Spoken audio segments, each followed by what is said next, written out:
लीजिए सुनिए विश्वंभरनाथ शर्मा कौशिक की लिखी कहानी मातृभक्ति, मेरी यानी समीर गोस्वामी की आवाज में। शिवनारायण घर आकर अपने कमरे में पहुंचा। कपड़े उतारकर पलंग पर बैठ गया और एक हाथ का पंखा उठाकर झलने लगा। थोड़ी देर तक पंखा झलने के पश्चात जब पसीना सूखा तो टहलता हुआ अपनी माता के कमरे की ओर गया। माता उस समय कमरे के फर्श पर आसन बिछाए बैठी पूजन कर रही थीं। आंचल के भीतर हाथ छिपाए माला जप रही थीं। पुत्र के पैरों की आहट पाकर उसने एक बार आंखें खोलकर देखा। देखकर माथा सिकोड़ लिया और पुनः आंखें बंद करके माला जपने लगी। शिवनारायण कुछ क्षणों तक खड़ा देखता रहा। तत्पश्चात उसी प्रकार टहलता हुआ कमरे में लौट आया। कमरे के एक कोने में मेज रखी थी, उस पर कुछ पुस्तकें चुनी हुई थीं। उसने उनमें से एक पुस्तक उठा ली और पढ़ने लगा, परंतु उसका ध्यान पढ़ने की ओर इतना नहीं था जितना कि दूसरी ओर। वो रह रहकर कमरे के द्वार की ओर देखता था, मानो किसी के आने की प्रतीक्षा कर रहा है। इस प्रकार 15 मिनट बीत गए। सहसा उसकी माता पूजा समाप्त करके बाहर निकली।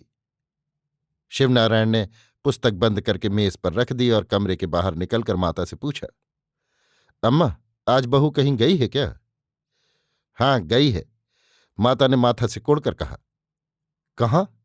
शिवनारायण ने पूछा। जहन्नुम में। शिवनारायण अप्रतिभ हो गया। कुछ क्षणों तक मौन रहकर उसने पूछा, क्यों, क्या हुआ? अभी क्या हुआ? होगा तो उस दिन जिस दिन उस राण की अर्थी मचमचाती निकलेगी। खैर, वो जब निकलेगी तब निकलेगी, पर अभी वो कहाँ है? बुढ़िया ने कोई उत्तर न दिया। शिवनारायण ने फिर पूछा, बताती क्यों नहीं? तेरी इन्हीं बातों से तो उसका साहस बढ़ गया है। जरा देर नहीं दिखाई पड़ी, बस व्याकुल हो गया। कहाँ है? कहीं हो तुझसे क्या? जहां है वहीं पड़ी रहने दे राण को। पहले ये तो बताओ, है कहाँ? शिवनारायण कुछ उत्तेजित होकर बोला। इसी समय एक ओर से किसी की सिसकियां लेकर रोने का क्षीण स्वर सुनाई पड़ा। शिवनारायण ने ध्यान लगाकर सुना। सुनकर बोला, क्या कोठरी में बंद कर रखा है? माता ने कुछ उत्तर नहीं दिया। श्रोताओं में खेद है कि इस कहानी का एक पृष्ठ अनुपलब्ध है। फिर भी ऐसा प्रतीत होता है कि कहानी का तारतम्य बिगड़ेगा नहीं, इसलिए हम इस एक पृष्ठ को छोड़कर बाकी कहानी आपको आगे सुना रहे हैं। उनके मारे किसी दिन मेरी जान पर आ बनेगी, पत्नी ने कहा। सो कुछ नहीं होगा, जान पर आ बनना कोई दिल लगी है? पत्नी उठकर बैठ गई। उसने आंसू पोंछ डाले। उसके होंठ फड़कने लगे। किंचित उत्तेजित होकर वो बोली, तुम्हारे घर में दिल लगी ही है। जब तुम लोग दूसरे की जान का कोई मूल्य नहीं समझते, तब जान पर आ बनना कौन बड़ी बात है? शिवनारायण हंसने लगा, परंतु उस हंसी में झेप मिटाने की भावना अधिक थी। पत्नी बोली, हाँ, तुम हंसो, खूब हंसो। किसी की जान जाए तुम्हारी हंसी है, इसीलिए तो ये दशा है। नहीं तो कहीं भी ऐसा अंधेर नहीं है कि जोरू की छीछा लेदर हो और खसम देखकर हंसे। अब शिवनारायण के मुख पर झेप स्पष्ट रूप से प्रस्फुटित हुई। झेप के साथ ही उसका चिर सहचर रोष भी आया। शिवनारायण रोषपूर्ण स्वर में बोला, तुम ना कुछ समझती हो ना बूझती हो, जो मुंह में आता है बके चली जाती हो। आखिर मैं क्या कहूं? मां को कुछ बुरा भला कहूं तो 4 आदमी मुझे ही कायर कहें। मैं तो केवल उन्हें समझा बुझा सकता हूं, सो मैं करता ही रहता हूं। मां चाहे किसी की जान ले ले, चाहे जो कुछ करे, तुम उन्हें कुछ नहीं कह सकते। तुम तो बात का बतंगड़ बनाती हो। जानवान वो किसी की क्या ले सकती है? हाँ, उनका स्वभाव कुछ खराब है, ये अवश्य मानूंगा। सो उसका विरोध मैं करता ही रहता हूं। इसके अतिरिक्त मैं और क्या कहूं? तुमको भी मैं यही समझाता हूं कि तुम अपनी ओर से कोई बात ऐसी ना करो जो उन्हें बुरी लगे। मैं जो कोई बात जानबूझकर उनके विरुद्ध करती हूं तो भगवान देखने वाला है, पर भूल चूक सबसे होती है। उस पर भी वो प्राण लेने पर उतारू हो जाती हैं। ये नहीं सहा जाता। सहना ही पड़ेगा। सहोगी नहीं तो क्या करोगे? पत्नी ने इसका कोई उत्तर नहीं दिया। शिवनारायण की माता दुष्ट स्वभाव की थी। उसका स्वभाव सब जानते थे, इसीलिए आस पड़ोस तथा जाति बिरादरी की स्त्रियां उसके पास बहुत कम आती थीं। अपनी पुत्रवधू के लिए तो वो पूरी राक्षसी थी। पुत्रवधू से वो कभी सीधे मुंह बात न करती थी। वो हर समय इसी ताव में रहती थी कि कौन सा ऐसा कारण मिले जो वो पुत्रवधू पर अपना क्रोध निकाले। इसी कारण कोई दिन ऐसा नहीं जाता था जिस दिन शिवनारायण की पत्नी चमेली को सास की डांट फटकार न सुननी पड़ती हो। ये तो नित्य कर्म सा हो गया था। परंतु महीने में 4-6 बार ये नौबत भी आ जाती थी कि चमेली को भोजन नहीं दिया जाता था और 1-2 दिन वो अंधेरी कोठरी में बंद रखी जाती थी। शिवनारायण यद्यपि पढ़ा लिखा आदमी था, ग्रेजुएट था और 150 रुपये मासिक कमाता था, परंतु चमेली के प्रति अपनी माता के अत्याचार का बहुत कम विरोध करता था। कभी कभी बहुत साहस करके इतना कह देता था, ये बात तो ठीक नहीं, तुम्हें ऐसा न करना चाहिए, तुम इसकी जान लोगी, इत्यादि। इस पर माता उसे फटकार देती थी। तब ये चुप हो जाता था। जब कभी उसके पड़ोसी, जिन्हें उसकी माता के अत्याचारों को देखने सुनने का अवसर मिलता था, उससे कहते, भाई शिवनारायण, तुम्हारी माता बहुत ज्यादती करती है, तुम्हें उनकी इन हरकतों को रोकना चाहिए। तो वो उत्तर देता था, जहां तक बनता है रोकता हूं, अधिक तो मैं उनसे कुछ कह नहीं सकता। आखिर कुछ भी हो, वो मेरी माता ही है, मैं नहीं चाहता कि उन्हें मेरे कारण दुख पहुंचे। इतना कहकर शिवनारायण लोगों से ये आशा करता था कि वे उसकी मातृभक्ति की प्रशंसा करें। कुछ पुरानी वृद्धाएं तथा वृद्ध उसकी प्रशंसा भी करते थे। बात पड़ने पर कहते थे, लड़का हो तो शिवनारायण जैसा, उसकी माँ चाहे जो करे पर कभी कान तक नहीं हिलाता। आजकल के लड़के जरा जरा सी बात पर माँ बाप को डांटते हैं, मारते हैं, पर शिवनारायण को देखो, उसकी माँ बहू को चाहे जो कह ले, चाहे मारे चाहे पीटे, पर वो माँ को कुछ नहीं कहता। उनकी ये बात सुनकर शिवनारायण गदगद हो जाता था और समझता था कि आजकल उसकी जैसी मातृभक्ति दुर्लभ है। एक बार उसके मित्र ने उसे ये परामर्श दिया कि यदि तुम्हारी माता और पत्नी में नहीं पटती तो तुम माता से अलग रहो, उसे खर्च दे दिया करो और उसकी खोज खबर रखो। ये प्रस्ताव शिवनारायण को इतना बुरा लगा कि उसने उक्त मित्र से मिलना जुलना कम कर दिया और अन्य मित्रों से बात पड़ने पर कहता, हजरत मुझे सलाह देते थे कि माता को अलग कर दो, भला ऐसा कहीं संभव हो सकता है? इतना कह शिवनारायण माता पिता की महत्ता का बखान करने तथा मातृभक्ति के पौराणिक उदाहरण देने लगता था। एक दिन वही कांड हुआ। सास ने चमेली को पहले डंडों से पीटा, तत्पश्चात उसे कोठरी में बंद कर दिया। इस बार उसने कोठरी में ताला लगा दिया, जिससे शिवनारायण उसे निकाल न सके। शिवनारायण ने पत्नी का उद्धार करने की चेष्टा की, पर ताला बंद होने से विवश होकर बैठ रहा। बेचारी चमेली 12 घंटे तक कोठरी में पड़ी रही। 12 घंटे बाद शिवनारायण के अनुनय विनय करने पर सास ने चमेली को मुक्त किया। दूसरे दिन एक पड़ोसी ने शिवनारायण से कहा, क्यों शिवनारायण, तुम्हारी माता तुम्हारी पत्नी की इतनी दुर्दशा करती है और तुम देखते रहते हो? ये बड़ी आश्चर्य की बात है। तो आप ही बताइए क्या करूं? माता को डांटो? वाह, ये आपने खूब कही, माता को डांटूं? माता को कोई डांटता है? यदि माता डांटे जाने का काम करे तो अवश्य डांटना चाहिए। ये तो मुझसे नहीं हो सकता। लाख कुछ हो, माता माता ही है। ये मातृभक्ति तो बड़ी विचित्र है। तुम मातृभक्ति का महत्व क्या समझ सकते हो? इतना कहकर शिवनारायण मातृभक्तों की गाथा सुनाने लगा। पड़ोसी बोला, ये सब मुझे मालूम है, पर वे माताएं कैसी थीं ये भी तो देखो। शिवनारायण बोला, मैं आपसे बात नहीं करना चाहता। आप मातृभक्ति क्या जाने? आजकल तो लड़के अपने माता पिता को डंडों से पीटते हैं। आजकल कलयुग है। जितना बुरा माता पिता को डंडों से पीटना है, उतना ही बुरा एक अबला को माता द्वारा डंडों से पीटे जाते देखना और उसको रोकने की चेष्टा न करना है। मेरे लिए तो दोनों में कोई अंतर नहीं है। आपसे सलाह लेता ही कौन है जो आप उपदेश देने लगे? तुम्हारी ये मातृभक्ति किसी दिन तुम्हें मुसीबत में फंसा देगी, तो इसकी चिंता आपको क्यों है? मनुष्यत्व के नाते पड़ोसी को पड़ोसी के लिए चिंता होती ही है, इसलिए मुझे भी है। अन्यथा मुझे क्या, तुम चाहे जो करो मेरी बला से। हाँ हाँ, आपकी बला से, एक बार नहीं 100 बार बला से। आप अपना काम देखिए, दूसरों की चिंता मत कीजिए। पड़ोसी बेचारा अपना सा मुंह लेकर रह गया। क्या कहूं बहन, अब तो जीना दूभर हो गया। दोपहर का समय था। शिवनारायण की पत्नी अपनी एक सहेली से बैठी बातें कर रही थी। उसकी सहेली बोली, तू तो पागल है, जीना दूभर तो तेरे बैरियों का। सच्ची कहती हूं बहन, सास जी मुझे जीने न देंगी। शिवनारायण उन्हें नहीं रोकते? वो क्या रोकेंगे? वो रोकते होते तो ये दशा क्यों होती? कैसे मर्द हैं! और तो सब बातें अच्छी हैं, झूठ क्यों बोलूं? परमात्मा ऐसा आदमी सबको दे, पर खाली इस बात में कुछ नहीं बोलते। मैं जब कुछ कहती हूं तो कह देते हैं कि मां को मैं अधिक कुछ नहीं कह सकता।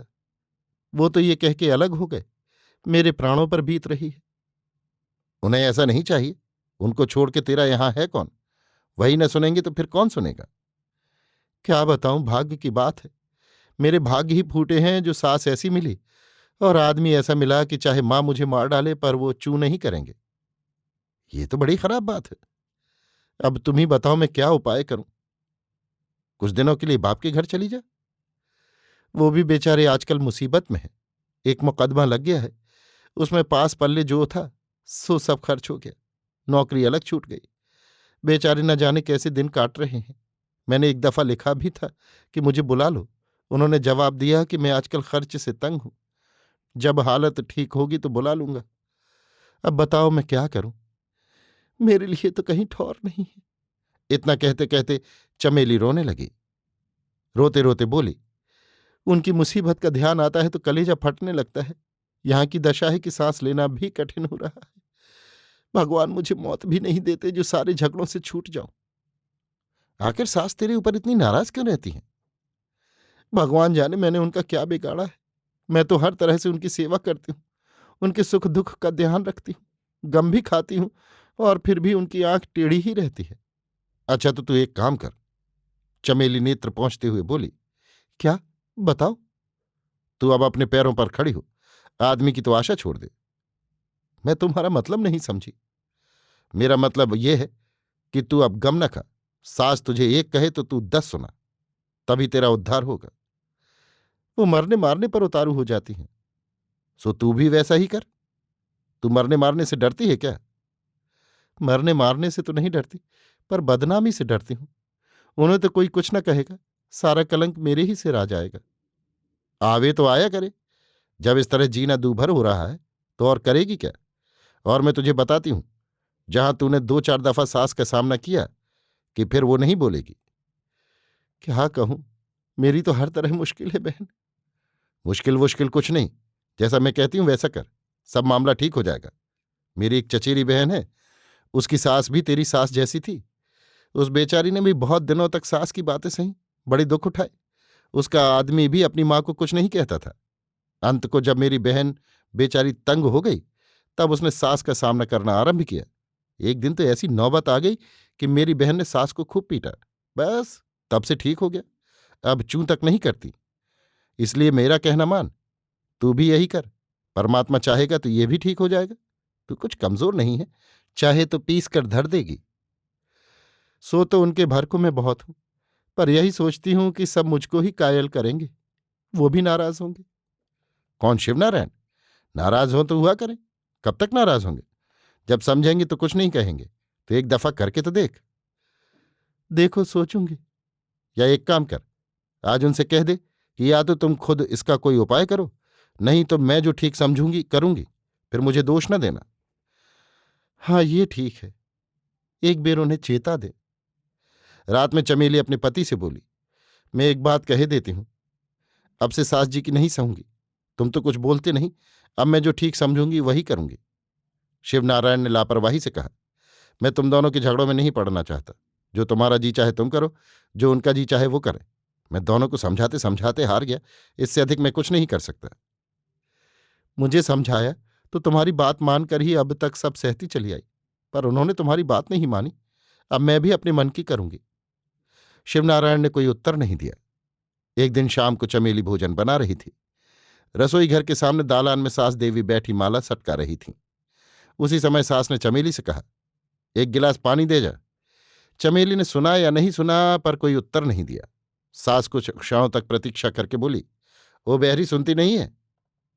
क्या कहती हो? चमेली ने पूछा। कहती हूं तेरा सिर, चुड़ैल बहरी बन जाती है। सच्ची अम्मा, मैंने सुना नहीं। तू काहे को सुनेगी? अपने मतलब की बात बड़ी जल्दी सुन लेती है। छत्तीसी कहीं की, मुझे चलाती है। तेरी जैसी मेरे नाखूनों में भरी पड़ी है।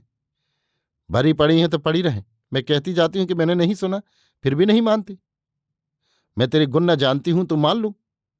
जानती हो तो जाना करो, तुमसे खोपड़ी कौन लड़ावे? पुत्रवधू ने कर्कश स्वर में कहा। बहुत जबान चलाएगी तो चिमटे से जीभ खींच लूंगी, ये याद रखना। पुत्रवधू ने कोई उत्तर न दिया। सास ने कहना आरंभ किया, जैसी तू है मैं खूब जानती हूं। वो तेरा बाप, उसकी चिकनी चुपड़ी बातों में आकर मैं फंस गई। नहीं तो मैं 7 जन्म तुझे ब्याह कर न लाती। ऐसा धोखेबाज दगाबाज आदमी मेरे लड़के का गला फंसा दिया। वैसा ही उसके आगे भी आ रहा है। सब कर्म हो रहे हैं। भगवान चाहेगा तो कीड़े पड़ेंगे, जैसा मुझ राण बेवा का गला फंसाया है। पुत्रवधू उत्तेजित होकर बोली, क्या गला फंसा दिया? और कीड़े पड़ेंगे तुम्हारे? मेरे बाप के कीड़े क्यों पड़ेंगे? मेरे बाप की बढ़ती मनाओ, जो मैं तुम्हारी सब सह रही हूं। कोई दूसरी होती तो सिर का एक एक बाल बीन लेती। मैं ही ऐसी हूं कि सह रही हूं, पर अब नहीं सहूंगी, बहुत सहा। अब एक कहोगी तो 10 सुनाऊंगी। देखो मेरा क्या कर लेती हो। पुत्रवधू का इतना कहना था कि सास आग बबूला हो गई। हट जा राण, मुझे तू सुनाएगी? कहती हुई सास देवी उठी और पुत्रवधू की ओर लपकी। पुत्रवधू ने कहा, बस अलग ही रहना, नहीं आज तुम्हारी छींचा लेदर कर डालूंगी। कर छींचा लेदर? कहती हुई सास देवी रसोई में घुस गईं और उन्होंने चूल्हे से एक जलती लकड़ी खींचकर उससे पतोहू पर प्रहार किया। पतोहू जब तक संभले संभले तब तक सास का वार हो गया। जलती हुई लकड़ी पतोहू की धोती में लगी तो धोती ने आग पकड़ ली और जलने लगी। पुत्रवधू एक चीत्कार करके सास के लिपट गई। पुत्रवधू की जलती हुई धोती सास की धोती के संपर्क में आई तो सास की भी धोती जलने लगी। इस प्रकार दोनों जलने लगी। सास ने अपने को छुड़ाने का बहुत प्रयत्न किया, पर पतोहू जवान होने के कारण सास से बलवान थी, अतः उसने ना छोड़ा। कुछ क्षणों में दोनों होली की भांति जलने लगी। सास ने हल्ला मचाया, अरे दौड़ो, इसने मुझे फूंक दिया।